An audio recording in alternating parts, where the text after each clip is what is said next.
오늘 함께 나눌 하나님의 말씀은 요에서 2장 1절부터 3장 3절까지의 말씀을 같이 읽고 나눌 텐데, 하나님 나라의 부흥 22번째 시간입니다. 이스라엘과 열방의 하나님의 나라를 이루는 성령님의 역사에 대해서 우리와 함께 또 보아 나가겠습니다. 요에서 2장 1절부터 같이 읽겠습니다. 시온에서 나팔을 불며 나의 거룩한 산에서 경고의 소리를 질러 이 땅 주민들로 다 떨게 할지니 이는 여호와의 날이 이르게 됨이니라. 이제 임박하였으니 곧 어둡고 캄캄한 날이요 짙은 구름이 덮인 날이라. 새벽빛이 산 꼭대기에 덮인 것과 같으니 이는 많고 강한 백성이 이르렀음이라. 이와 같은 것이 옛날에도 없었고 이후에도 대대에 없으리로다. 불이 그들의 앞을 사르며 불꽃이 그들의 뒤를 태우니 그들의 예전의 땅은 에덴 동사 같았으나 그들의 나중의 땅은 황폐한 들 같으니 그것을 피한 자가 없도다. 그의 모양은 말 같고 그 달리는 것은 기병 같으며 그들이 그 산 꼭대기에서 뛰는 소리는 병거 소리와도 같고 불꽃이 건물을 사르는 소리와도 같으며 강한 군사가 줄을 버리고 싸우는 것 같으니 그 앞에서 백성들이 질리고 무리의 낯빛이 하얘졌도다. 그들이 용사같이 달리며 무사같이 성을 기어오르며 각기 자기의 길로 나아가되 그 줄을 이탈하지 아니하며 피차에 부딪히지 아니하고 각기 자기의 길로 나아가며 무기를 돌파하고 나아가나 상하지 아니하며 성중에 뛰어 들어가며 성 위에 달리며 집에 기어오르며 도둑같이 창으로 들어가니 그 앞에서 땅이 진동하며 하늘이 떨며 해와 달이 캄캄하며 별들이 빛을 거두도다. 여호와께서 그의 군대 앞에서 소리를 지르시고 그의 진영은 심히 크고 그의 명령을 행하는 자는 강하니 여호와의 날이 심히 크고 심히 두렵도다. 당할 자가 누구이랴. 여호와의 말씀에 너희는 이제라도 금식하고 울며 애통하고 마음을 다하여 내게로 돌아오라 하셨나니 너희는 옷을 찢지 말고 마음을 찢고 너희 하나님 여호와께로 돌아올지어다. 그는 은혜로우시며 자비로우시며 노하기를 더디하시며 이내가 크시사 뜻을 돌이켜 재앙을 내리지 아니하시나니 주께서 혹시 마음과 뜻을 돌이키시고 그 뒤에 복을 내리사 너희 하나님 여호와께 소제와 전제를 드리게 하지 아니하실는지 누가 알겠느냐. 너희는 시온에서 나팔을 불어 거룩한 금식일을 정하고 성회를 소집하라. 백성을 모아 그 모임을 거룩하게 하고 장로들을 모으며 어린이와 젖 먹는 자를 모으며 신랑을 그 방에서 나오게 하며 신부도 그 신방에서 나오게 하고 여호와를 섬기는 제사장들은 낭실과 제단 사이에서 울며 이르기를 여호와여 주의 백성을 불쌍히 여기소서. 주의 기업을 욕되게 하여 나라들로 그들을 관할하지 못하게 하옵소서. 어찌하여 이방인들로 그들의 하나님이 어디 있느냐 말하게 하겠나이까 할지어다. 그때 여호와께서 자기의 땅을 극진히 사랑하시어 그의 백성을 불쌍히 여기실 것이라. 여호와께서 그들에게 응답하여 이르시기를 내가 너에게 곡식과 새 포도주와 기름을 주리니 너희가 이로 말미암아 부족하리라. 내가 다시는 너희가 나라들 가운데서 욕을 당하지 않게 할 것이며 내가 북쪽 군대를 너희에게서 멀리 떠나게 하여 메마르고 적막한 땅으로 쫓아내리니 그 앞에 부대는 동해로 그 뒤에 부대는 서해로 들어갈 것이라. 상한 냄새가 일어나고 악취가 오르리니 이는 큰 일을 행하였음이니라 하시리라. 땅이여 두려워하지 말고 기뻐하며 즐거워할지어다. 여호와께서 큰 일을 행하셨음이로다. 들짐승들아 두려워하지 말지어다. 들의 풀이 싹이 나며 나무가 열매를 맺으며 무화과 나무와 포도나무가 다 힘을 내는도다. 시온의 자녀들아 너희는 너희 하나님 여호와로 말미암아 기뻐하며 즐거워할지어다. 그가 너희를 위하여 비를 내리시되 이른 비를 너에게 적당하게 주시리니 이른 비와 늦은 비가 예전과 같을 것이라. 마당에는 밀이 가득하고 독에는 새 포도주와 기름이 넘치리로다. 내가 전에 너에게 보낸 큰 군대 곧 메뚜기와 느치와 황충과 팥중이가 먹은 횟수대로 너에게 갚아주리니 너희는 먹되 풍족히 먹고 너에게 놀라운 일을 행하신 너희 하나님 여호와의 이름을 찬송할 것이라. 내 백성이 영원히 수치를 당하지 아니하리로다. 그런즉 내가 이스라엘 가운데에서 너희 하나님 여호와가 되고 다른 이가 없는 줄을 너희가 알 것이라. 내 백성이 영원히 수치를 당하지 아니하리라. 그 후에 내가 내 영을 만민에게 부어주리니 너희 자녀들이 장래일을 말할 것이며 너희 늙은이는 꿈을 꾸며 너희 젊은이는 이상을 볼 것이며 그때 내가 또 내 영을 남종과 여종에 부어줄 것이며 내가 이적을 하늘과 땅에 베풀리니 곧 비와 불과 연기 기둥이라. 여호와의 크고 두려운 날이 이르기 전에 해가 어두워지고 달이 핏빛같이 변하려니와 누구든지 여호와의 이름을 부르는 자는 구원 얻으리니 이는 나 여호와의 말대로 시온산과 예루살렘에서 피할 자가 있을 것이며 남은 자 중에 나 여호와의 부름을 받을 자가 있을 것임이니라. 보라 그날 곧 내가 유다와 예루살렘 가운데에서 사로잡힌 자를 돌아오게 할 그때 내가 만국을 모아데리고 여호사밧 골짜기에 내려가서 내 백성 곧 내 기업인 이스라엘을 위하여 거기에서 그들을 심문하리니 이는 그들이 이스라엘을 나라들 가운데 흩어버리고 나의 땅을 나누었음이며 또 제비 뽑아 내 백성을 끌어가서 소년을 기생과 바꾸며 소녀를 술과 바꾸어 마셨음이니라. 아멘. 하나님, 우리가 오늘도 주님의 말씀을 들으며 주님의 말씀을 읽으며 주님의 말씀을 우리 심령에 새기며 주님의 그 인도하심을 따르길 원하며 이 자리에 함께 나왔습니다.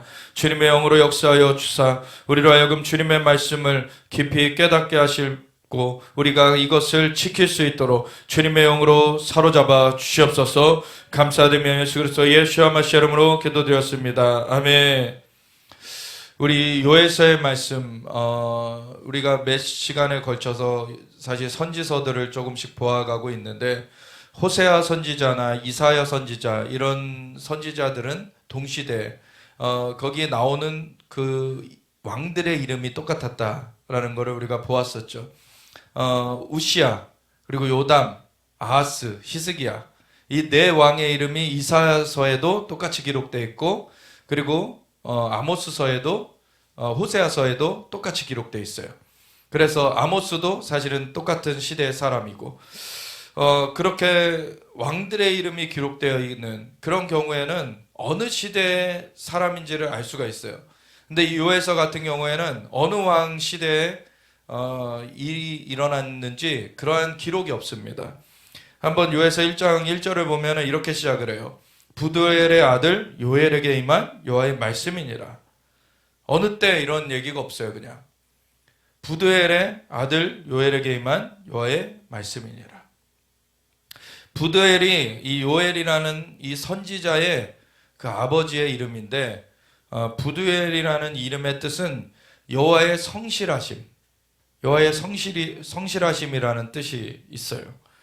그리고 요엘이라는 말의 뜻은 여호와가 하나님이시다, 여호와가 하나님이시다라는 말의 뜻이에요. 엘이 뒤에 들어가게 되면은 그 엘로힘, 그러니까 하나님이라는 그 이름이 그 말에 그 이름에 들어가게 되는 것이죠. 그래서 부두엘이라는 이름은 여호와의 하나님의 성실하심, 그리고 요엘은 여호와께서 하나님이시다, 이런 말의 뜻을 비춰보고, 그리고 또 이 요에서의 내용들을 비춰볼 때 사실 요에서의 내용에 아주 중요하게 나오는 그 직군, 어떠한 직임을 가진 사람이 바로 제사장이에요. 제사장. 그래서 제사장의 역할을 굉장히 중요시 여기서 얘기를 하는데, 이 제사장, 그래서 요엘과 부두엘, 이 사람들은 이름으로 봐서 어떤 거룩한 그 가문에, 이렇게 구별된 가문에 있었을 거다라는 것이고, 그 중에서 제사장 가문이었을 것이다 라고 하는 것이 이 학자들의 견해예요. 그래서 이 제사장 중심적인 이 요에서의 내용을 비춰봤을 때 사실은 아달랴라고 하는 그 여자가 이게 왕의 그 부인이었는데, 이게 왕이 죽자 자기가 통치를 하려고, 권력을 장악을 하려고 아들들을 다 죽여버려요. 그러고서는 통치를 하는데, 그때 한 제사장이, 여호야다라는 제사장이 한 그 아이를 숨겨놓습니다. 그래서 그 아이를 숨겨놓기 때문에 이 아이가 나중에 살아가지고 7살이 되니까 이제 이 아이를 등극을 시켜요. 그래서 아달랴의 그 반란을 제압해 버리고서 이 왕을 이제 등극을 시키는데, 그러한 시대, 그러한 시대적인 배경 가운데서 아마 이 요에서가 쓰여졌을 것이다 라고 하는 것이 유력한 추론이에요. 사실 이 기록 연대 자체가 여기에서 나오지 않기 때문에 이것이 정확하게 언제 쓰여졌다라는 것은 성경 자체에서 알 수는 없어요. 근데 역사적인 배경을 비춰봤을 때 아마 이 요에서는 이 여호야다가 그 요아스라는 그 아이를 숨겨놨다가 7세 됐을 때 이렇게 왕으로 다시 세우는, 그래서 아달랴의 그러한 반란을 이제 제압해 버리는. 그런 다음에는 7살 된 아이니까 사실 도움이 많이 필요하죠. 그러니까 여호야다 제사장의 그러한 그 도움을 크게 받아가지고 이 나라를 통치하게 돼요. 그래서 여호야다가 하나님께서 주신 지혜로 이렇게 요아스를 도와가지고 이렇게 나라를 통치할 수 있게끔 하는데, 거기 열왕기서에 보면은 이 요아스라는 왕이 여호야다가 살아있는 동안에는 의롭게 행했다 그래요. 근데 여호야다가 죽으니까 타락하게 됩니다. 참 안타까운 일이죠. 그 여호야다라는 그 제사장은 굉장히 경건하게 하나님을 경외했던 그러한 제사장이었고, 그래서 그 시대 가운데 모반이 일어났지만 그것을 제압하고서 하나님 앞에 자기가 사실은 그 자리를 찬탈할 수도 있잖아요. 근데 그렇게 섭정을 하긴 했지만 그거는 도와주기 위한, 진짜 7세뿐이 안 됐기 때문에 그거는 어쩔 수 없이 도움의 손길이 필요했던 거고, 그것을 넘어서지 않고 이 여호야다가 계속해서 경건하게 자기 신의 자리를 지키면서 돕는 역할을 해줬던 것입니다. 그런 동안에는 요아스가 하나님 앞에서 의롭게 서 있었어요. 근데 그 여호야다가 죽고 나니까 이 요아스가 타락해 버립니다. 이러한 시대, 사실은 이 이사야나 아모스나 그리고 호세아, 이 선지자들이 우시아 왕, 그리고 요담, 아하스, 히스기야 왕, 이런 시대에 활동했던 선지자들이다 라는 것을 나눴는데, 그 선지자들보다 한 50년 정도 앞서서 그 시절이 있었던 것입니다. 그래서 그 선지자들의 시절보다도 50년 정도 앞서서 한 BC 한 750년경, 그때의 배경을 하고 있는 것이죠. 그 시대적 배경 가운데서 사실 모반도 일어났었다가 다시 뒤집혀지고, 오늘날에도 쉽게 생각하면 쿠데타가 한 나라에 일어난다. 오늘날 뭐 미얀마 같은 그런 상황을 생각해 보면, 미얀마 군부 쿠데타가 일어나가지고 지금 거기는 또 우리나라 같은 경우는 한 민족으로 돼 있고, 그렇지만 거기는 여러 민족이 섞여서 살고 있는 가운데 민족의 분열이 심각하고, 그런 가운데서 군부가 그것을 압제하느라고 사람들을 학살하기도 하고, 그리고 그 민족들마다 소수 민족들이 저항하면서 또 군부를 공격하기도 하고, 굉장히 혼란한 그러한 상황이 계속되고 있죠. 그래서 한 민족이어도 사실은 권력을 찬탈하기 위해서 이 팀 저 팀으로 나눠서, 이 편 저 편으로 나눠서 그렇게 싸우고 그러는 가운데 아주 사륙이 있고 흉흉한 그러한 시대적 상황 가운데서 아주 힘든 날들을 보내는 그러한 상황이 이 요에서의 배경이라고 보시면 되겠습니다. 그러한 상황 가운데서 제사장의 그런 직임 가운데서 사람들에게 외치는 거죠.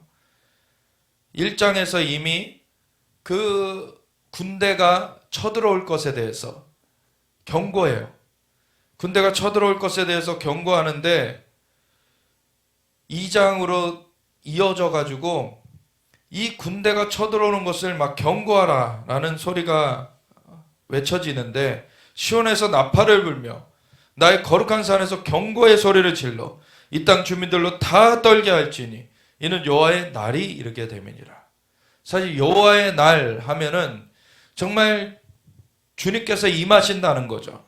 주님께서 임하실 때 우리가 계속해서 영광에 대해서 우리가 나눠가고 있는데, 하나님께서 임하시면은 영광이 나타나는데, 영광이 나타날 때에는 심판도 함께 온다는 것을 제가 계속 같이 나눠왔어요.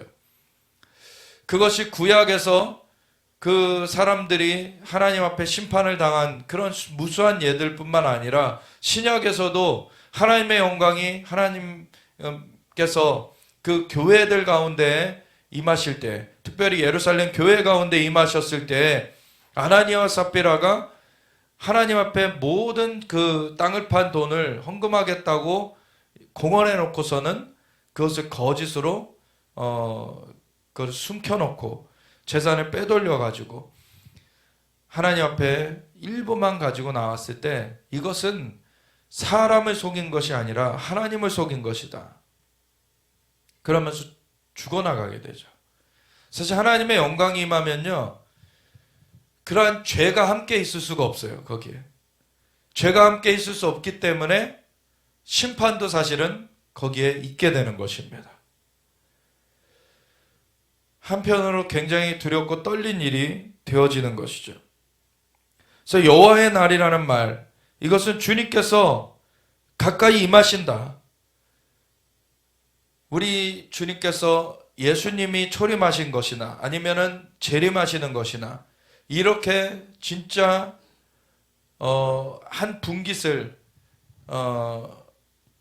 달리하는, 그렇게 완전히 그 국면을 달리하는 전 세계적인 그러한 일이 있는가 하면은 어떤 지역적으로, 어떤 국가적으로 이렇게 터닝이 되어질 수 있는, 그런 하나님께서 손을 대시는, 하나님께서 한편으로 가까이 오시는 것이면서 한편으로는 심판을 하시는 그런 날들을 여호와의 날이라고 부르는 것이에요. 그래서 이 여호와의 날이라는 것, 근데 우리가 마지막 주님 재림하시는 날은 여호와의 크고 두려운 날, 이렇게 말을 하죠. 그래서 여호와의 날 중에서도 크고 두려운 날이다. 그 날은 여러분 완전한 그 심판의 그 날이면서 완전한 구속의 날이에요. 그래서 예수님 재림하실 때에는 주님께 속한 자들은 완전한 구속을 얻고, 그것이 어느 한 지역에서 어느 한 나라에서 이루어지는 것이 아니라 전 세계적인 범주에서 이루어지는 것이고, 그리고 그때에는 심판도 어느 한 나라 어느 한 지역에서 이루어지는 것이 아니라 전 세계적으로 이루어져서, 그래서 그것은 큰 날이고 두려운 날이에요. 그래서 예수님의 재림의 날은 여호와의 크고 두려운 날, 이런 말로 얘기가 되어집니다. 근데 크고 두려운 날 말고도 여호와의 날이 이렇게 지역적으로 어떤 한 국가적으로 임하는 것들을 여기서 보게 되는 것이죠. 그래서 이 여호와의 날이 이르게 되는데, 이 이스라엘 땅에 이제 임박하였으니 곧 어둡고 캄캄한 날이요 짙은 구름이 덮인 날이라. 새벽빛이 산꼭대기에 덮인 것과 같으니 이는 많고 강한 백성이 이르렀습니다. 이와 같은 것이 옛날에도 없었고 이후에도 대대 없으리로다. 사실 이스라엘에 이렇게 대대적으로 침략을 당하는 것, 이것이 마지막 때의 일들 가운데 예수님의 재림 전에 전 3년 반이 있고 후 3년 반이 있고, 그래서 7년의 기간이 있는데 전 3년 반은 고정된 기간이고 후 3년 반은 고정된 기간이 아니다.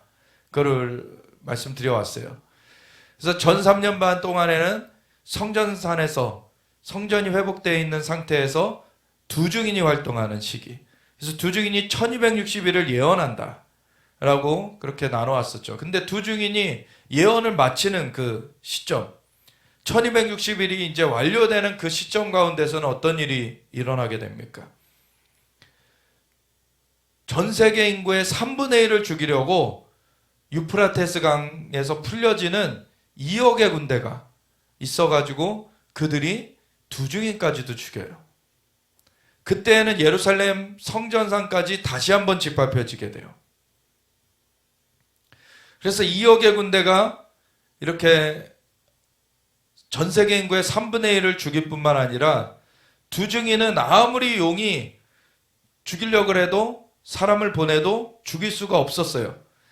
전 3년 반 동안에는 입에서 불을 내뿜고 두 증인이 하늘을 닫아 비를 내리지 않게 하고 물을 피로 변하게 하고 아무 때든지 원하는 대로 재앙으로 땅을 치기 때문에 그 두 증인을 감히 건드릴 수가 없습니다. 그래서 1260일 그 기간은 누가 어떻게 범접할 수가 없어요. 그 기간 동안에는 두 증인이 반드시 그 기간을 채워서 활동하게 됩니다. 그래서 전 3년 반은 고정된 기간이에요. 그래서 그 전 3년 반은 고정된 기간으로서 그 기간을 채우게 될 것이고, 근데 그 기간이 채워지게 되면은 이제 2억의 군대가 전 세계 인구의 3분의 1을 죽이려 풀려지면서 이 두 증인까지도 죽이게 되는 그런 일이 있게 되죠. 그러면 그때는 예루살렘이 다시 한번 짓밟혀요. 그전에도 예루살렘을 치려고 에스겔 38장이나 39장 그 마곡 땅에 있는 곡, 러시아가 필두가 돼가지고 바사, 이란, 그리고 고멜과 도갈마, 터키, 그리고 구스, 그 수단, 그리고 붓, 리비아 이런 나라들이 연합해가지고 이스라엘을 치러 올 것이다. 그 예언을 에스겔을 통하여서 하나님께서 38장, 39장에 기록해 하셨잖아요. 근데 그것을 하나님께서 깨트려 버리시겠다 그러셨어요. 그러시고서는 이 이후에 성전을 다시 재건하는 그러한 내용이 에스겔 40장부터 나오게 되는 것이죠. 그래서 이러한 그 외부 세력에 의해서 마지막 때 적그리스도의 세력에 의해서 이스라엘이 계속 공격을 받는 그러한 일이 있게 되는데, 에스겔 38장 39장의 그런 내용에서는 하나님께서 그것을 깨트리시면서 보호해 주신다. 근데 요에서 이 2장을 보면은요, 사실 두 가지 내용이 조금 섞어져서 나와요. 뭐냐면은 이러한 그 공격의 때가 옛날에도 없었고 이후에도 대대 없으리로다 라고 하는 걸 보면은 사실은 2억의 군대가 풀려지는 그 시기를 말하는 거를 봐요. 근데 또 다른 한편으로는 뒤에서 우리 2장의 뒷부분에 보면은 하나님께서 이 군대를 절반은 동해로 절반은 서해로 물리쳐 주시겠다고 하세요. 사실 2억의 군대가 나중에는 패퇴됩니다. 근데 2억의 군대가 전 3년 반 후에 그렇게 이 예루살렘을 침탈하게 될 때는 잠시 동안은 예루살렘 성전까지도 차지하게 돼요. 바로 그것이 막혀지는 것이 아닙니다. 그것에 대해서 그 이후에 하나님께서 그걸 뒤집는 일을 행하시죠. 근데 여기 보면은 침탈을 하러 오지만 침탈을 하지 못하고 그 군대가 절반은 동해로 절반은 서해로 물리쳐지는 일이 있을 것이라는 거예요. 물론 조건이 있어요. 회개의 성회를 열어가지고 하나님께 나아가면. 근데 이러한 말씀을 하신 것은 분명히 성경에 기록된 말씀은 1.1획도 틀림없이 다 이루어집니다. 하나님께서 이미 그 일이 진행될 것을 다 보시고 기록해 하신 거예요. 하나님은 모든 것을 아십니다. 하나님은 모든 것을 하실 수 있어요. 우리가 이 성경에 기록되지 않은 오늘날에도 하나님께서 말씀하시고 오늘날에도 살아서 역사하시기 때문에 내 양은 내 음성을 듣는다 그러셨고, 그 한 사람 한 사람 예수님을 구세주와 주님으로 영접하여서 거듭난 사람은 주님의 음성을 들을 수가 있습니다. 그래서 주님의 음성을 듣고 그 인도하심을 따라가게 돼요. 기록된 말씀은 정말 1.1획도 틀림없이 이루어지는 것이고, 그리고 하나님의 음성도 내가 바르게 들었고 바르게 해석했다면 그것도 틀림없이 이루어져요. 그렇지만 그것에 또 한 측면이 있는데 뭐냐면 우리의 순종의 조건이 있습니다. 하나님의 말씀은 했지만 우리가 순종하지 않으면 그건 이루어지지 않을 수 있어요. 하나님의 말씀이 있었어도 우리가 순종을 해야지 그것이 이루어지게 됩니다. 성경에 기록된 것은 1.1획도 틀림없이 다 이루어져요. 그렇지만 우리에게 주어진 어떤 예언의 말씀, 하나님께서 또 우리에게 직접 또 들려주신 말씀일지라도 우리가 그것을 순종하지 않으면, 거기에 믿음을 합하지 않으면 그것이 안 이루어질 수 있다는 걸 알아야 되는 거예요. 그래서 우리가 정말 주님의 말씀을 들을 때 히브리서에는 분명히 그런 말씀을 하시죠. 과거에 출애굽하여서 광야에서 40년 그 이스라엘 백성들이 있는 동안에 하나님의 음성을 들었어도 순종치 아니하던 그들과 같이 하지 말라라는 것을 히브리서에 얘기해요. 그래서 우리가 주님의 음성을 듣거든 순종하라라는 것을 히브리서에서는 우리에게 얘기해주고 있죠. 그래서 우리가 주님의 음성을 듣거든 그 과거의 그 불순종의 예처럼 그렇게 불순종하지 말고 우리는 순종하여야 된다. 아멘. 그것이 하나님의 말씀 그대로를 우리가 누리게 되는 은혜예요. 하나님의 말씀은 씨앗과 같은데 그것이 믿음과 결부되어야지 열매를 맺게 됩니다. 그래서 그것이 우리 가운데 진짜 믿음으로 취해지고 열매 맺을 수 있도록 우리가 함께 나아가기 원하는데, 사실 이 요에서 2장의 말씀은 진짜 이스라엘 백성들이 그렇게 회개의 성회를 열어서 내게 나오면은 그러면 내가 나의 영을 부어주겠다. 그렇게 조건을 두셨지만 성경에 기록해 하신 것은 그렇게 될 거를 미리 확정되어 있는 얘기죠. 사실 이게 무슨 차이인지 아시겠죠? 성경에 기록되어 있는 것은 이미 확정되어져 있는 얘기인 것입니다. 그래서 이스라엘 백성들이 이런 위기 가운데서, 북쪽의 군대가 쳐들어온 위기 가운데서 하나님께로 나오게 되는 그날이 있을 것이다 라는 걸 우리에게 알려주는 것이에요.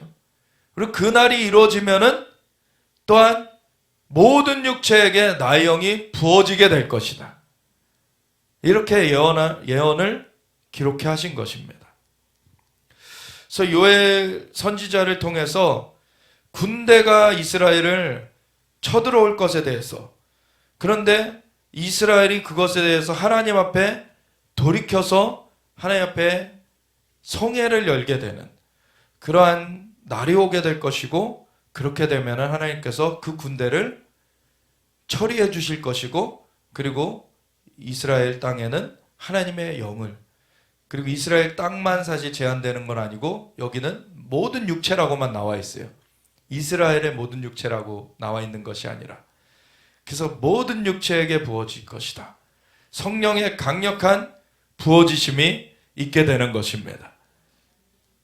근데 요에서 2장 28절부터의 그 말씀, 그 후에 내가 내 영을 만민에게, 그게 모든 육체에게 부어주리니 저희의 자녀들은 예언할 것이며 청년들은 환상을 보고 아비들은 꿈을 꾸리라. 그리고 내 남종과 여종은 예언하리라.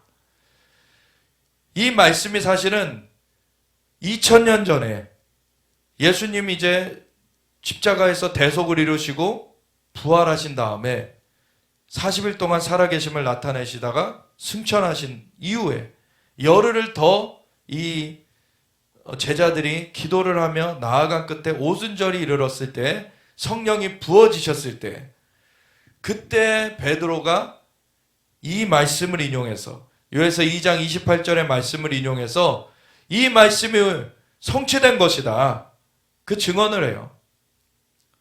그래서 예언서를 볼 때 우리가 하나 알아야 될 것이 무엇이 있냐면 예언의 중첩성입니다. 한 예언인데 이것이 단회성으로 예언이 성취되는 게 아니라 다회성으로 성취되는 예언들이 있어요. 분명히 그 초대교회 시기, 성령이 오순절 마가다락방에 부어지셨을 때 그 시기 가운데서는 북쪽의 군대가 쳐들어온 배경이 아니에요. 그죠? 그러니까 이 예언의 말씀에 완전한 조건이 이루어지지 않았습니다, 사실은. 그래서 이 예언의 말씀의 조건이 완전히 이루어지는 그날이 따로 있을 것이에요.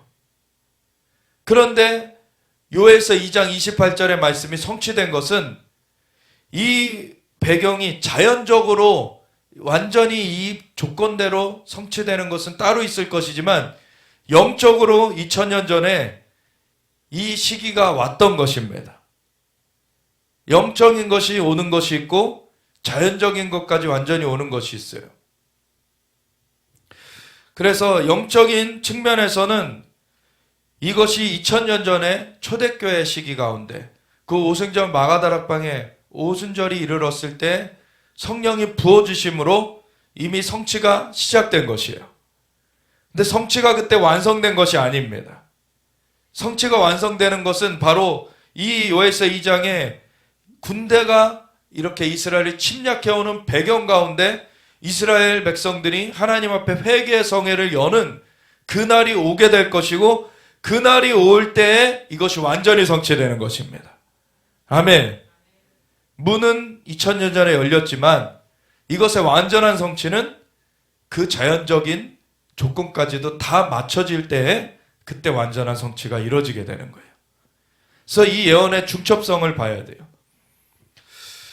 그래서 우리가 요에서 2장의 앞부분부터 다시 한번 보면은, 시온에서 나팔을 부르며 나의 거룩한 산에서 경고의 소리를 질러 이 땅 주민들로 다 떨게 할지니 이는 여호와의 날이 이르게 됨이니라. 이제 임박하였으니 곧 어둡고 캄캄한 날이요 짙은 구름이 덮인 날이라. 새벽빛이 산 꼭대기에 덮인 것과 같으니 이는 많고 강한 백성이 이르렀음이라. 이와 같은 것이 옛날에도 없었고 이후에도 대대에 없으리로다. 사실 이것을 얘기하다가 제가 더 확장된 얘기로 나아가게 됐는데, 이러한 그 옛날에도 없었고 이후에도 대대에 없을 정도의 그런 규모는 나중에 2억의 군대가 풀어지는 그러한 때에 이루어질 것이다. 그렇지만 그를 앞두고서도 에스겔 38장 39장의 얘기처럼 2억의 군대까지는 아니지만 러시아, 그리고 이란, 터키, 그리고 수단, 리비아, 이런 나라들이 합치면은 그래도 몇백만의 군대가 되겠죠. 몇백만의 군대가 이스라엘을 치러 올 때에 하나님께서 그것은 하나님 깨트려 버리시겠다고 그러셨죠. 그때부터 성취가 또 시작되는 거예요.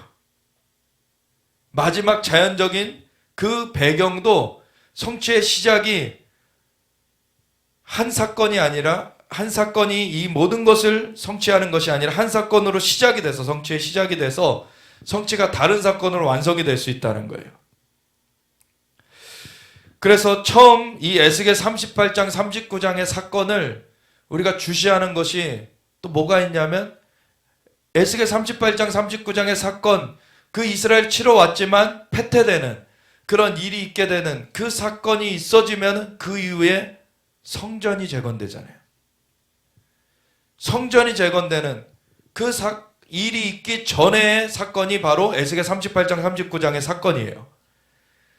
근데 이 에스겔 38장 39장의 사건 이후에 이제 성전이 재건되면 누가 나타난다고요? 이제 두 증인이 나타난다고요.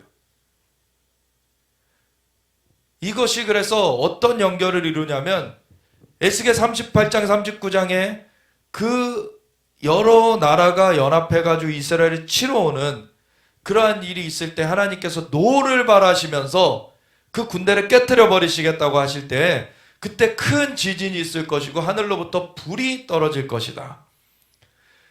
그래서 사람들이 계시록 6장 12절부터의 내용, 예수님께서 6번째 인을 떼셨을 때 계시된 내용은 천재지변이 이루어지는 한 날이 있을 것인데, 어떤 시기가 있을 것인데, 그때에는 해가 상복같이 검어지고 달이 핏빛으로 변하여지고, 그리고 큰 지진이 일어나고 하늘에 별들이 떨어지는 날이 될 것이다. 이 에스겔 38장 39장의 얘기와 그 얘기가 같이 연결된다라는 것을 제가 용사훈련학교에서는 사실 나눴었는데, 사실 주일 설교 가운데서는 살짝 스쳐 지나가듯이 한번 나눴었을 거예요. 그러면은 이 일 후에라고 계시록 7장이 시작되는데, 이 일 후에 하나님의 종들을 인치시는 그런 내용이 나오게 되죠. 그것이 이스라엘에서는 하나님의 종들이 14만 4천이 세워지고, 그거는 이스라엘의 분깃입니다. 그건 다른 나라, 자꾸 이단들이 아무리 탐내봐야 그거 돌아가지 않아요, 그쪽으로. 그건 이스라엘 분깃입니다. 그래서 그것을 자기네들이라 하는 이방 그 그룹들은 다 이단들이에요. 그건 잘못된 거예요. 그건 이스라엘의 분깃이고, 그리고 이스라엘의 구원 얻을 총수가 아니라 이스라엘의 하나님의 종으로 마지막 때 활동하도록 세워지는 자들이 14만 4천이라는 것이죠. 그리고 그 외에 열방에서 모든 나라와 족속과 백성과 방언에서 흰옷을 입은 허다한 무리가 나오게 돼요. 소리는 그 중에 우리가 서게 되는 것입니다.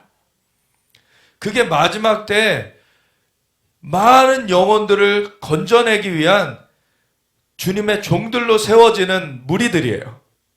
이게 모세의 무리, 엘리야의 무리와 같이 세워지게 되는 것입니다.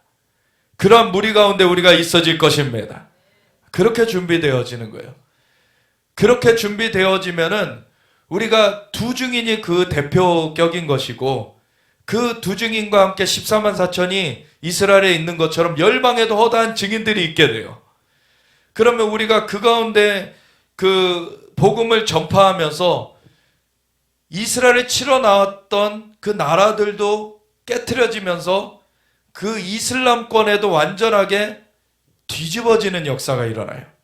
그러면 수많은 사람들이 주님께로 돌아오게 되는 것이죠. 그러면 그 부흥을 우리가 걷어가야 되는 것입니다. 수많은 영혼들을 걷어가야 돼요.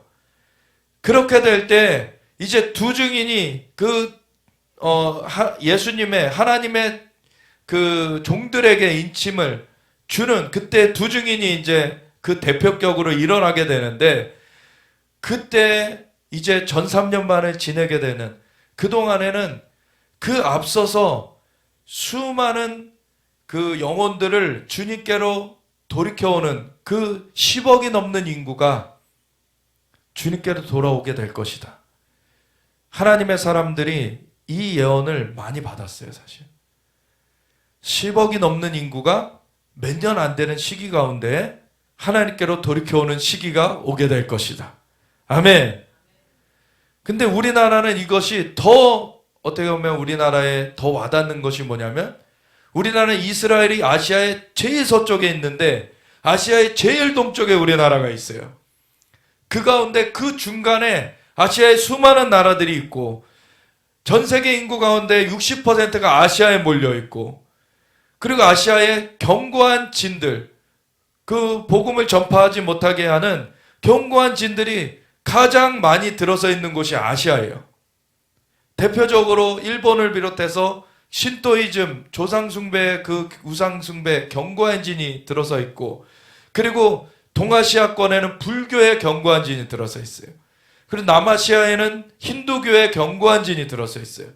그리고 이스라엘까지 나아가는 그 주변에는 중동, 거기 이슬람의 견고한 진이 들어서 있어요. 수많은 영혼들이 주님께 돌아오려면 이 견고한 진들이 깨트려져야 돼요. 그러려면 우리 이 동쪽으로부터 군대가 전진하면서 이스라엘까지 정말 견고한 진을 깨트리면서 사람들을 건져 가야 되는데, 그것을 위해서 하나님께서 한국을 준비시켜 가고 계십니다. 한국만은 아니고 중국의 지하교인들도 준비시켜 가고 계시고, 인도네시아에 또 주님께로 돌아온 자들을 준비시켜 가고 계시고, 우리가 이 동쪽으로부터 전진을 이제 시작해야 될 때가 다가오고 있는 것이에요. 그것에 가장 걸림돌이 되고 있는 것이 지금 북한인데, 사실은 북한이 걸림돌이 아닙니다. 북한은 우리가 준비되면 열려요. 대한민국의 교회가 준비되어지는 것이 관건인 것입니다. 대한민국의 교회가 세상과 다를 바 없이 그렇게 세상의 거대한 그런 사이즈, 세상의 거대한 교세, 그러한 세상의 것들을 자랑하는 것에 멈춰 있다면은 그것은 하나님께 쓰임 받을 수가 없어요. 하나님의 영의 인도하심을 받아야 되는 거예요. 성령의 인도하심을. 내 양은 내 음성을 듣는다. 그들은 나를 따른다. 그래서 계시록 14장에도 보면 첫 열매로 14만 4천이 먼저 순교하고 되살려져서 하나님 앞에 올려져 가서 시온산에 어린 양과 함께 있게 되는 그 모습을 계시록 14장에는 사도 요한이 보고 기록하였는데, 거기 보면 이 첫 열매는 어린 양이 어디로 인도하시든지 간에 따라가는 자들이다. 아멘. 우리가 그렇게 서야 되는 것입니다. 그러면 주님의 음성을 들을 수 있어야 돼요. 주님의 인도하심을 받을 수 있어야 돼요. 교회들이 그렇게 준비되어야지 이 마지막 때를 감당할 수가 있는 것입니다. 코로나 사태가 한번 오니까 많은 교회가 어떻게 해야 될지 몰라요. 하나님의 음성을 들을 수 없기 때문에, 하나님의 인도하심을 받지 않았기 때문에 그냥 세상의 소리를 듣고서는, 사람의 소리를 듣고서는 그때 예배를 패하는 것이 지혜로운 거다. 사도행전 4장에 보면은 성전의 미문에 앉은 안진뱅이를 일으키니까 난리가 났죠. 사람들이 난리가 났어요. 그랬더니 베드로가 우리의 개인의 권능과 경건으로 이 사람을 일으킨 줄 착각하고 왜 우리를 주목하느냐. 우리의 이름으로, 우리의 개인의 경건과 능력으로 이 사람을 일으킨 것이 아니라 나사렛 예수 그리스도, 예수님의 이름으로 이 사람이 온전케 된 것이다. 아멘. 예수님은 증거했어요. 그랬더니 많은 사람들이 5,000명이 주님을 그때 영접하게 됐죠. 그러니까 그때 종교인들이 그것을 막아서려고 베드로와 요한을 붙잡아다가 매질하면서 예수님의 이름을 증거하지 말아라. 그랬더니 뭐라 그럽니까? 우리가 너희의 말을, 하나님의 말보다 너희의 말을 듣는 것이, 그것이 옳은가 너희 생각해봐라. 사람의 소리를 들을 것이냐, 하나님의 소리를 들을 것이냐.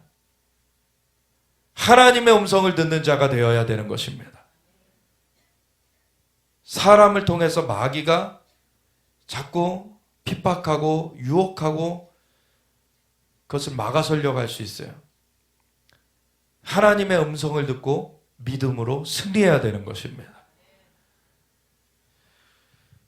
그래서 우리가 코로나 사태에도 진짜 하나님의 인도하심을 따르는 자들은 그때에도 강건하게 섰어요. 그렇지만 하나님의 음성을 듣는 것을 터부시하고 그렇게 종교적인 어떤 틀을 만들어 갔던 그런 교회들은 그 틀이 무너져 버렸죠. 무력화돼 버렸어요. 그래서 우리가 코로나 사태를 봐도 정말 그러한 교훈을 얻을 것인데, 이 마지막 때 코로나는 사실 예고편에 불과한 것입니다. 마지막 때에는 엄청난 지진과 재난들, 그리고 전염병, 전쟁들, 엄청난 사태들이 벌어져요. 그러면 그때 어디 가서 도움을 얻을 것입니까? 하나님께 귀 기울여야 되는 거예요. 하나님께서 인도자십니다. 하나님 만물의 창조주 되시고 우리 아버지가 되세요. 하나님은 우리의 목자가 되셔서 우리를 인도하여 주시길 원하세요. 그래서 우리의 선한 목자 되셔서 우리가 사망의 음침한 골짜기를 지날지라도 해를 두려워하지 않을 것은 주의 지팡이와 막대기가 나를 안위하시나이다. 주님의 지도하심을 우리가 받아야 되는 것입니다. 그러면 주님께서는 원수의 목전에서 상을 베풀어 주세요. 아무리 원수가 우리를 밀가부르듯 하려고 원수가 시도한다고 할지라도 하나님은 그 원수의 계계를 파하시면서 우리로 하여금 그 앞에서 잔치를 우리가 누리게 하시는 것입니다. 그래서 그러한 우리의 삶이 되어져야 되는 것이죠.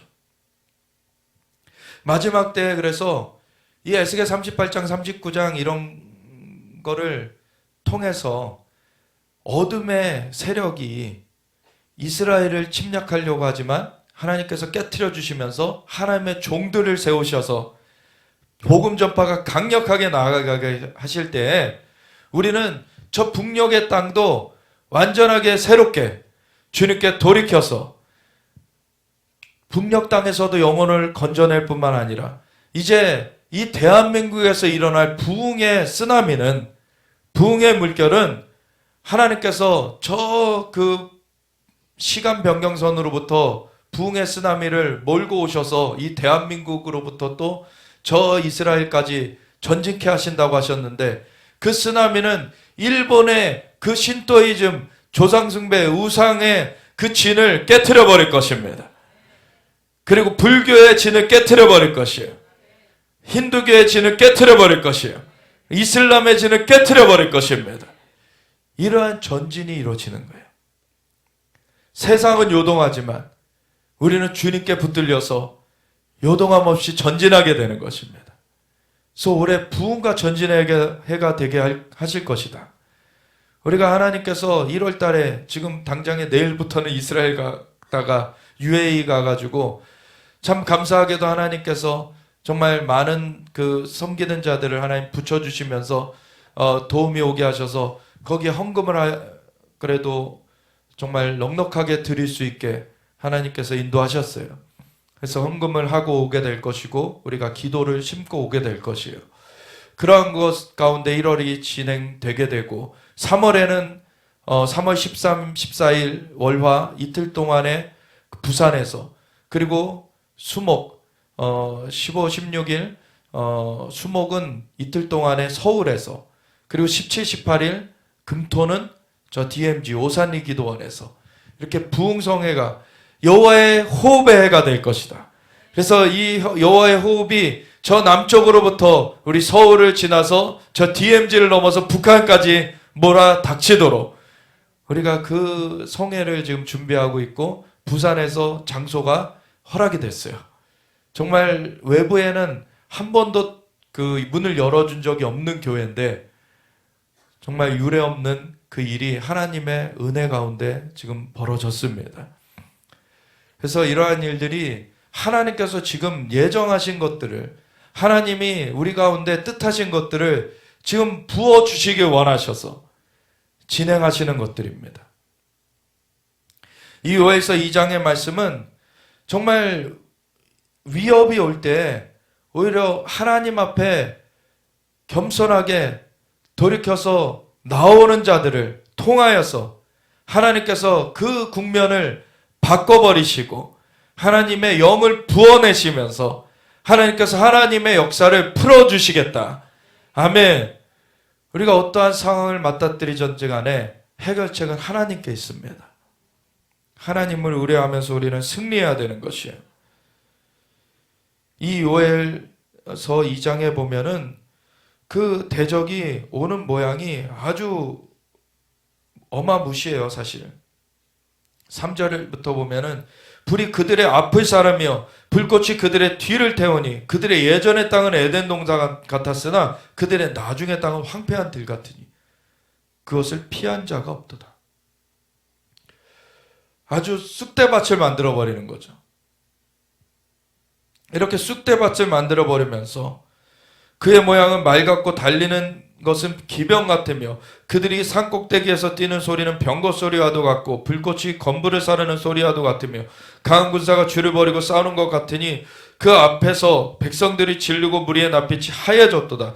그들이 용사같이 달리며 무사같이 성을 기어오르며 각기 자기의 길로 나아가되 그 줄을 이탈하지 아니하며 피차에 부딪히지 아니하고 각기 자기의 길로 나아가며 무기를 돌파하고 나아가나 상하지 아니하며 성중에 뛰어들어가며 성 위에 달리며 집에 기어오르며 도둑같이 창으로 들어가니 그 앞에서 땅이 진동하며 하늘이 떨며 해와 달이 캄캄하며 별들이 빛을 거두도다. 여호와께서 그의 군대 앞에서 소리를 지르시고 그의 진영은 심히 크고 그의 명령을 행하는 자는 강하니 여호와의 날이 크고 심히 두렵도다. 당할 자가 누구이랴. 사실 11절에 보면은 이 군대 이방 군대인데 나중에 보면은 사실 이거 패퇴시켜 버리시겠다 하나님 말씀하시잖아요. 근데 여기서 보면은 여호와의 군대라고 말씀하세요. 또 사실 그 사무엘서에 보면은요, 사무엘서 하고 그리고 역대서 이 보면 사무엘상 하는 역대기 상, 그리고 열왕기 상하는 역대기 하와 이 같은 그 시기를 기록하고 있습니다. 근데 사무엘서에는 분명히 다윗이 사무엘서 그리고 그 역대상 이 기록이 연결이 같이 병행적으로 기록이 되어 있는데, 한 곳에서는 다윗이 군대를 개수하잖아요. 그것이 하나님께서 그렇게 하셨다라는 기록을 하고 있고, 다른 한 곳에서는 사단이 충동했다라는 기록을 해요. 사단이 일으키는 것도 사실 하나님께서 허락하시지 않으면 되어질 수 없습니다. 아멘.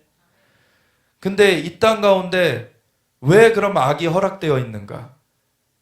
인간에게 통치의 권한을 주셨기 때문에. 인간에게 통치의 권한을 주신 것은 하나님께서는 인간에게 주셨다 뺏어가지 않으셨기 때문에, 인간에게 주신 것을 인간이 범죄하면서 마귀에게 그렇게 빼앗겼을 때에는 마귀가 그걸 휘두르게 된 거죠. 이건 하나님의 책임이 아닙니다.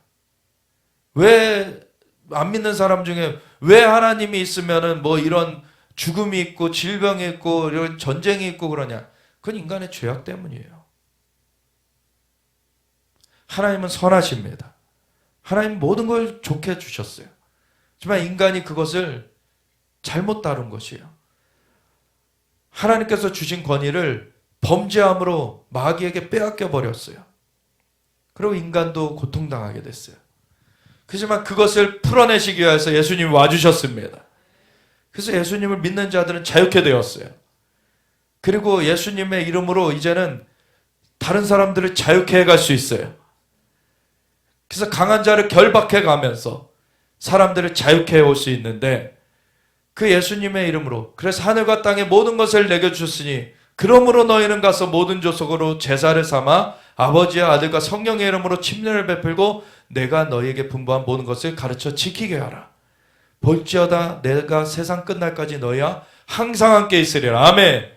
주님과 함께 있는 자들, 그 자들은 그 권위를 다시 덧입게 된 것입니다. 그래서 그 권위로 어둠의 세력에게 명령하며 어둠의 세력이 쫓겨나가게 돼 있어요.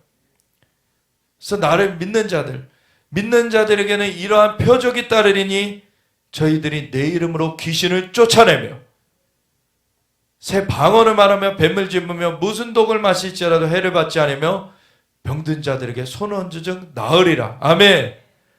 우리에게는 예수님의 구속으로 인해서, 예수님의 대속하심으로 인해서 예수님을 그 영접하였을 때 우리의 죄가 사하여졌을 뿐만 아니라 하나님의 영이 임하셔서 우리의 영을 살려주시고 함께 거하심으로 말미암아 우리가 주님의 일을 행할 수 있도록 하셨습니다.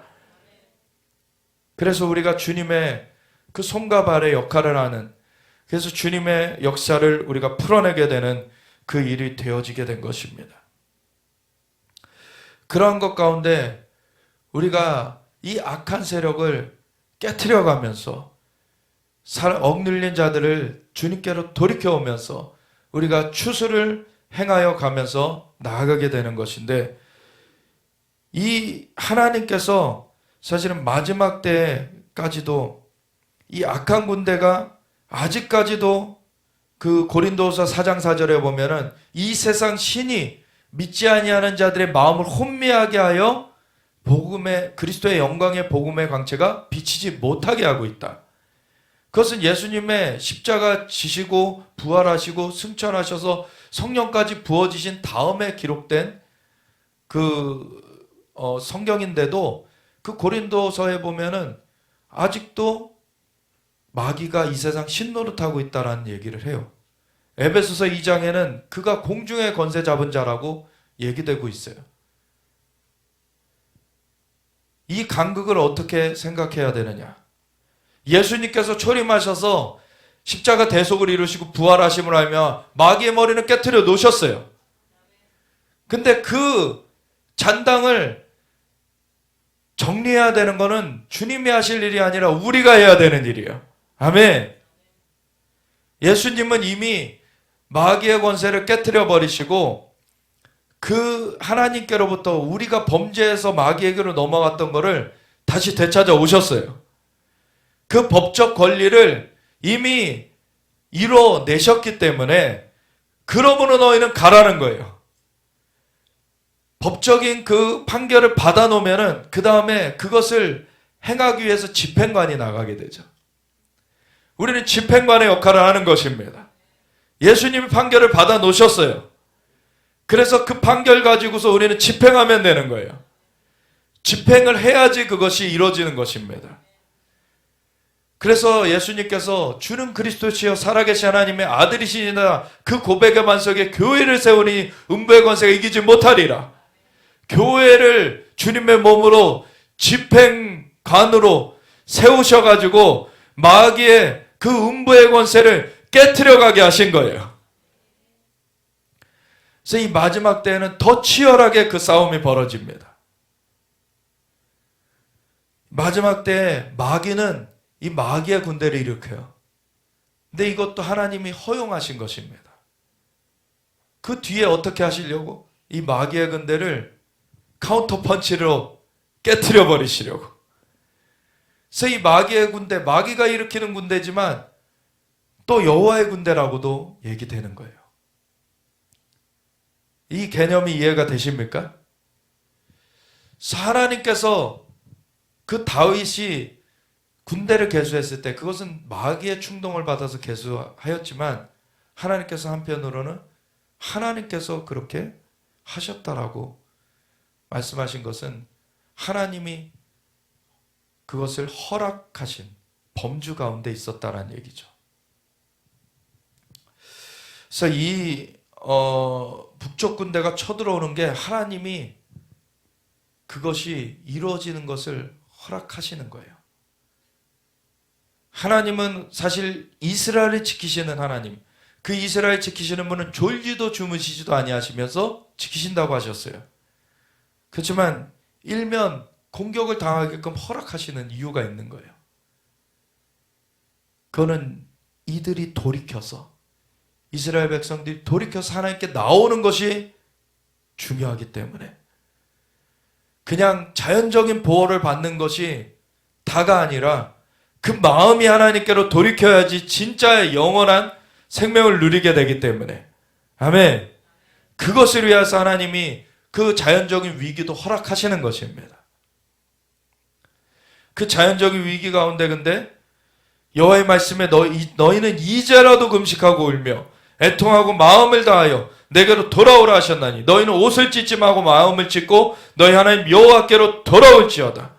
그는 은혜로우시며 자비로우시며 노하기를 더디하시며 이내가 그 시사 뜻을 돌이켜 재앙을 내리지 아니하시나니 주께서 혹시 마음과 뜻을 돌이키시고 그 뒤에 복을 내리사 너희 하나님 여호와께 소재와 전제를 드리게 하지 아니하실는지 누가 알겠느냐.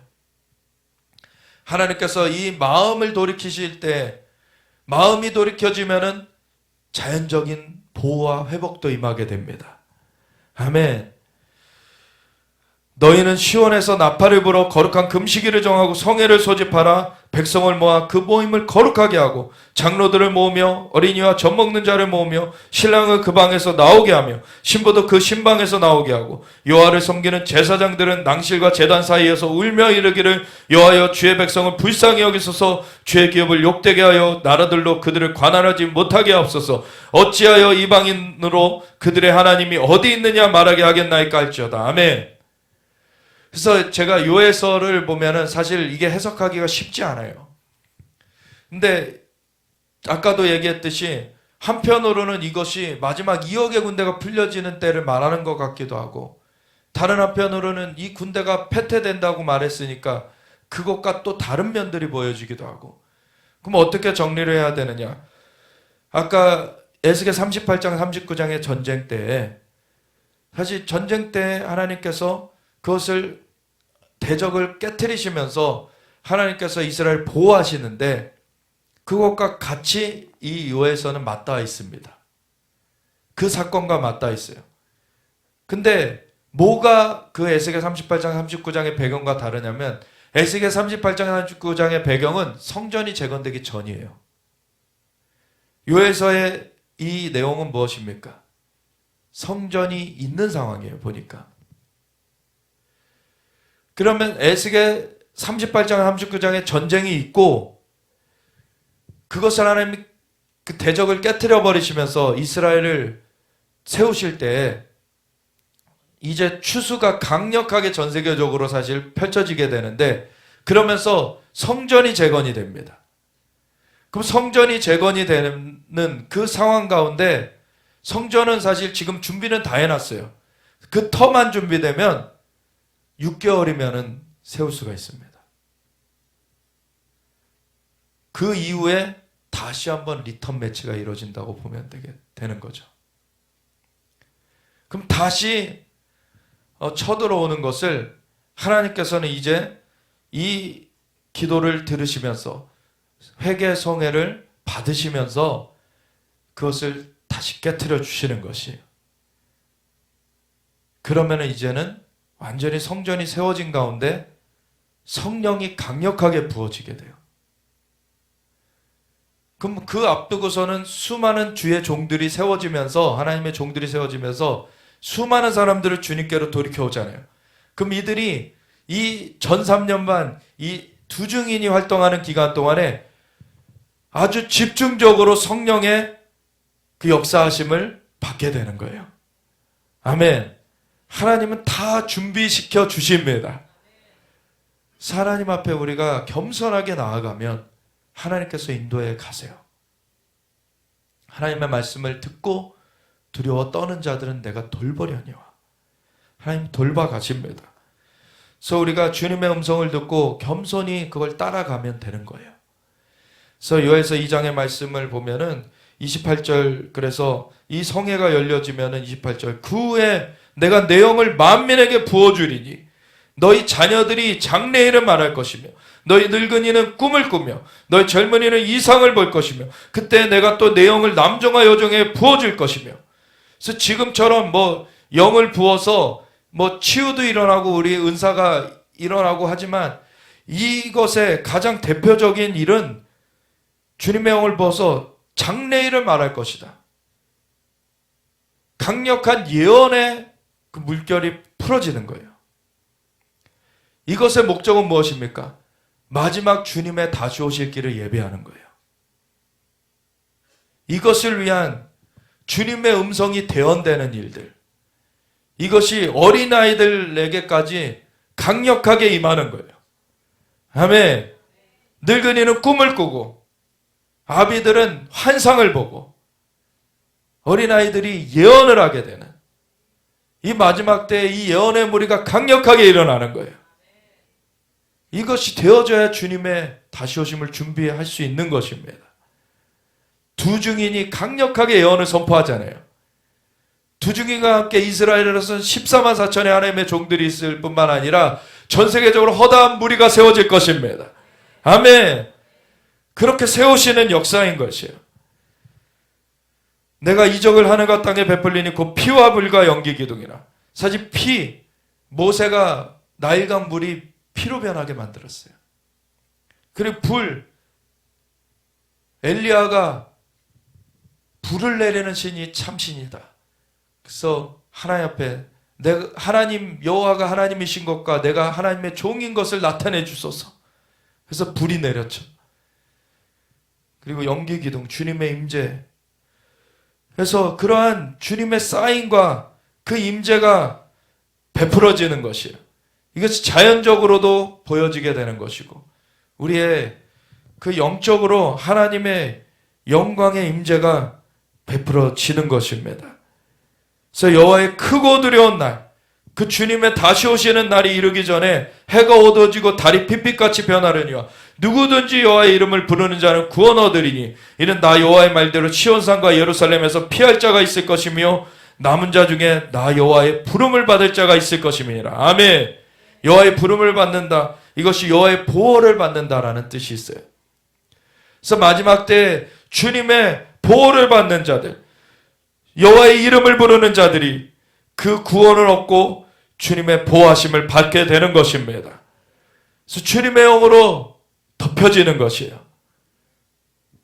그래서 요에서 3장 1, 2, 3절을 보면 보라 그날 곧 내가 유다와 예루살렘 가운데서 사로잡힌 자를 돌아오게 할 그때, 이걸 보면은 마지막 주님의 다시 오심까지를 다 사실은 연결해서 예언을 선포하고 있는데 언제부터요? 에스겔 38장 39장의 사건부터. 그래서 이스라엘 치러 연합군이 쳐들어오는 그 러시아가 필두가 돼서 이란 그리고 터키, 수단, 리비아 이런 나라들이 쳐들어오는 그런 것부터 시작해가지고 그때 하나님께서 그걸 깨트리시면서 하나님 이슬람권에 엄청난 부흥의 문을 여실 것입니다. 내가 여호와인 줄 열방이 알게 할 것이다. 그래서 이슬람권만 아니라 열방의 부흥의 문을 열어주실 것이에요. 그때 여호와의 종들, 하나님의 종들이 그 추수를 거두게 되는 것입니다. 그 추수를 거두면은 전 3년만이 시작되는, 그걸 앞두고서는 이 성전이 재건된 가운데 요엘서 2장의 전쟁이 일어나요. 그러면은 이 요엘서 2장의 전쟁도 회개성회를 하나님 받으시고 그 대적을 깨트려 버리시면서 여호와의 영을 강력하게 부어내실 때 예언의 영이 강력하게 활성하게 되는 것입니다. 아멘. 그러면 주님 다시 오심을 준비하게 되는 거예요. 근데 이러한 일들과 함께 한쪽에서는 이스라엘의 그 흩어진 자들이 단 한 사람도 남김없이 다 이스라엘 땅으로 모아들여질 것이다. 아멘. 그래서 이 내가 유다와 예루살렘 가운데에서 사로잡힌 자를 돌아오게 할 그때, 그것이 궁극적으로는 예수님의 재림까지 이제 맞닿아지게 되는데, 그 재림까지 가게 되면은 이제 내가 만국을 모아데리고 여호사밧 골짜기, 기드론 골짜기라고도 일컬어지는 예루살렘 성전산과 그 감람산 사이에 있는 골짜기, 그 골짜기에 내려가서 내 백성 곧 내 기업인 이스라엘을 위하여 거기에서 그들을 심문하리니. 예수님께서 어디로 재림하십니까? 우선은 공중에 나타나시지만 공중에서 혼인잔치 하시고 어디론가 없어져 버리시는 것이 아니라 땅으로 내려오십니다. 그때 감람산에서 승천하신 것처럼 감람산에 다시 발을 디디시게 될 거예요. 그게 스가랴서 14장 4절에 나와 있다는 거죠. 그날에 그의 발이 예루살렘 동편 감람산에 서실 것이요. 그 산은 동서로 갈라져 산 절반은 북으로 절반은 남으로 옮겨질 것이요. 그러면 감람산에 임하시고 그 감람산과 성전산 사이에 이 기드론 골짜기, 여호사밧 골짜기가 있다고 말씀드렸죠. 그러면 거기에 내려오셔서 열국을 거기서 심문하실 것이다. 뭐 때문에? 어떤 내용을 가지고서? 이스라엘 땅을 나누고 이스라엘 백성을 흩은 것으로 심판하실 것이다. 그래서 절대 우리나라는 이스라엘을 나누는 일에 가담해서는 안 됩니다. 우리 대한민국은 이스라엘을 지지해야 돼요. 지금도 열방에서 거짓말을 자꾸 퍼뜨려서 그 땅에 있던 자들을 몰아내고 이스라엘이 세워졌다. 그렇지 않아요. 아랍 그 중동 지역에 떠돌아다니던 사람들이 사실은 이스라엘이 고토록 기한하면서 같이 정착한 게 지금의 팔레스타인 사람들입니다. 그래서 이스라엘이 나라로 세워진 거를 지금도 아랍 사람들을 그 땅을 쪼개가지고 팔레스타인 나라를 세워줘야 된다. 이런 거를 유엔에서 막 자꾸 결의하려고 하죠. 거기에 대한민국이 가담하면 안 되는 것입니다. 우리 대한민국이 이스라엘과 함께 서야 돼요. 하나님은 이스라엘 하나님이시고 이스라엘의 하나님이라 불리심을 받는 하나님이 나의 이름을 위하여 이스라엘 회복하겠다 하셨어요. 그래서 거기 함께 서야 돼요. 우리가 이스라엘 축복하는 나라로 서야 됩니다. 마지막 주님 다시 오시면은 이 열국을 이스라엘 땅을 나누고 이스라엘 백성을 흩은 것에 대해서 심판하시겠다고 하셨어요. 제비 뽑아서 내 백성을 끌어가서 소년을 기생과 바꾸며 소녀를 술과 바꾸어 마시는 그러한 나라들 하나님 심판하시겠다. 그래서 우리가 같이 이 말씀을 생각하면서 기도할 때 하나님이 이 마지막 때에 이 어둠의 계략이 있을 것이지만 하나님 그것을 깨트려 주시는 하나님의 부흥의 역사, 하나님의 성령의 역사를 풀어주시길 원하셔서 우리의 시선이 하나님께로 돌이켜지기를 하나님이 촉구하시고 하나님께로 돌이켜지면 하나님의 영을 부어내시면서 대적을 깨트려 버리시면서 하나님 경고한 일을 깨트려 버리시면서 수많은 영혼을 되살리실 것이라고 주님 알게 하셨는데, 그리고 이스라엘을 회복하시면서 하나님 주님의 다시 오심을 준비케 하시는 것을 우리에게 알게 하셨는데, 이것을 위해서 기도를 쉬지 않기를 원합니다. 주님 이 때를 우리가 능히 감당하기 원합니다. 주님의 부흥을 주시옵소서. 주님의 영광을 나타내 주시옵소서. 이것을 우리에게 펼쳐 주시옵소서. 우리가 주의 집에 같이 기도하며 나아가겠습니다. 주여